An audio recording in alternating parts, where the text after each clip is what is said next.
So we're now going to take circles and we're going to take and work with what are called central angles and arcs. So we're moving into angles and arcs, and in this lesson we're just going to talk about central angles. So our objective is to use central angles of circles. Now, a central angle of a circle is an angle who's with the vertex at the center of the circle. So if the center is here and the vertex of the angle is there, that's called, that black angle here is called a central angle. An arc is the portion of the circle defined by two endpoints. So if we stop the whole circumference of the circle, the arc of the circle, and stop at these two endpoints, we have an arc. Now that arc could be this interior part, that's the red part of it, or it could be this blue part on the other side. It's just defined by two endpoints and what goes in between them, either in between here or on the other end of it. So now we're going to apply those central angles and talk about the arcs that are formed. First of all, we talk about the phrase minor arc. Minor arc means less than half the circle.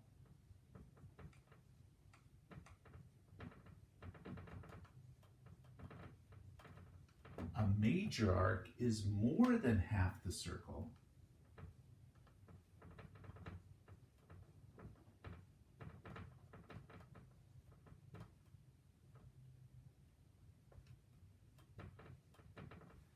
And then a semicircle is half the circle.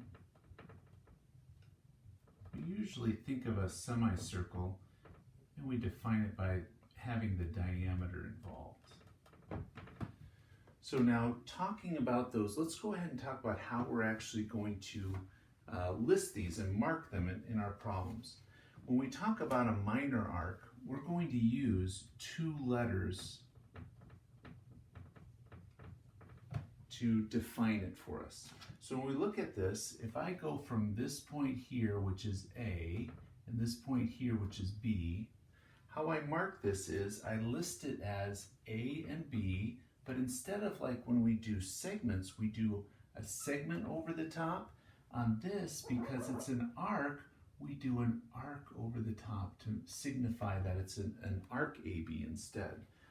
So what we do is we want to define now what the measure of this arc is.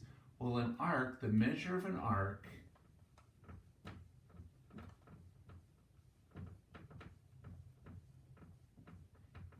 is the measure of the central angle.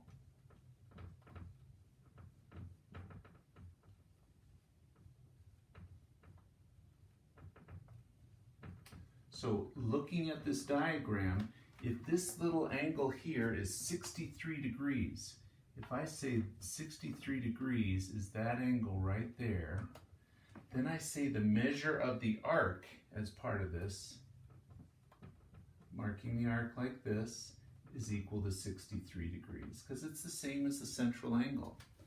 Now when we talk about a major arc, instead how that's different is a major arc is more than half of the circle, so we have to use three letters.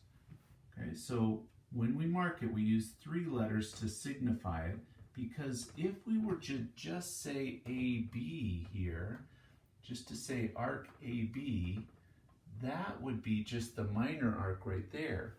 Well, if instead we want to do the major arc, which means we want to go from here all the way around this way on it, we've got to define another point over here. So let's put another point on the other side, call it D, and so this would be arc ADB. That's how we would mark that.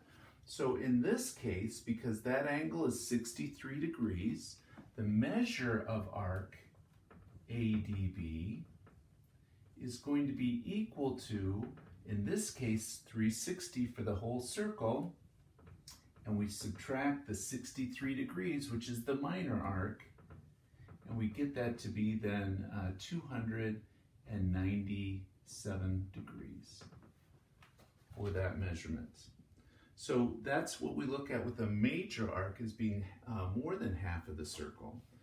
Now, a semicircle is where we have a diameter. So the endpoints of the angle are on the diameter, we want to use 3 letters on this one too.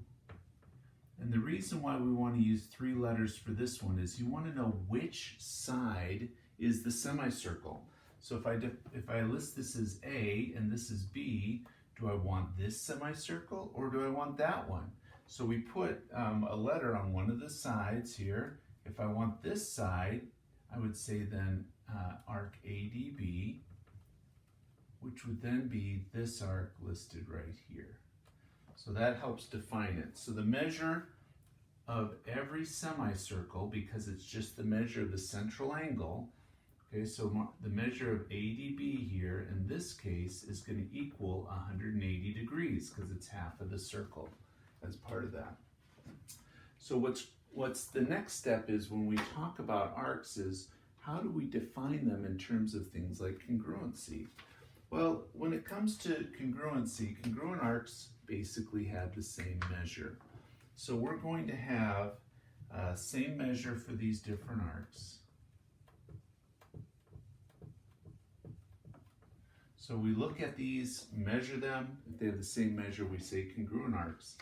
Then we talk about what's called arc length. So it's different. Congruent arcs have to do with the angle. So whatever the angle measure is, that's how we measure those. When we talk about arc length, we want to know how long it is. It's critical to know that when we're doing arc length, you need to know the radius of the circle. So on this one, for arc length, the radius matters.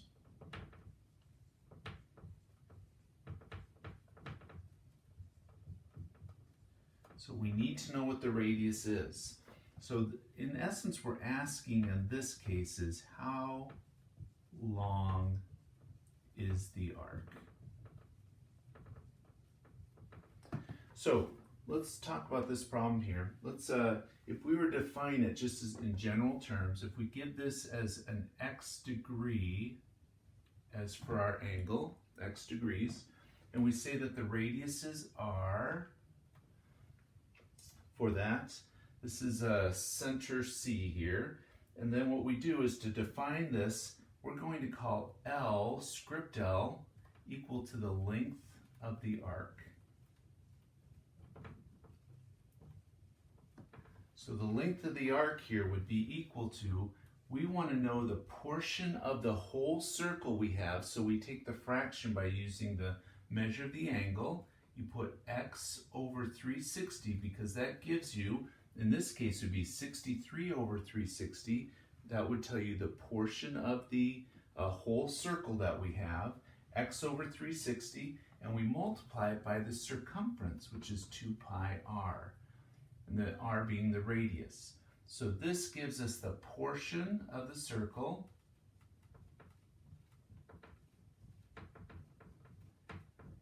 and this part gives us the circumference of the circle. And when we multiply those together, we get just the portion that is the length of this here, this arc here. So that tells us how we find arc length. Now let's do some examples that involve central angles and arcs. Let's start with this one. Number 1 here asks us to find x. We're given that this angle is 60 degrees, this angle is 130, and we have to remember that the entire circle is 360 degrees. So all you have to do on this one is take 360 degrees, subtract the 60, subtract the 130, that's what x is going to equal, and when you subtract those, you get that x is 170 degrees. Next, what we want to do for this diagram goes with both of these problems.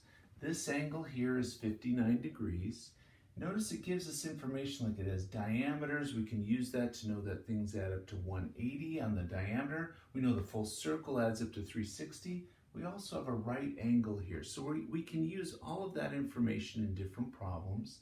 In this specific problem though, when it asks us to find the measure of arc IHJ, we have to recognize that when it has 3 letters, it's a major arc. So we're going to follow it all the way around this direction, I to H and around to J. Notice that leaves out only the 90-degree angle. So the measure of the major arc IHJ is the full circle, 360, minus the 90 degrees that's not included, and when we subtract those, we get 270 degrees for the answer. Now this one, because it lists just 2 letters, the measure of arc HI, we just go between H and I, which is this central angle of 59 degrees.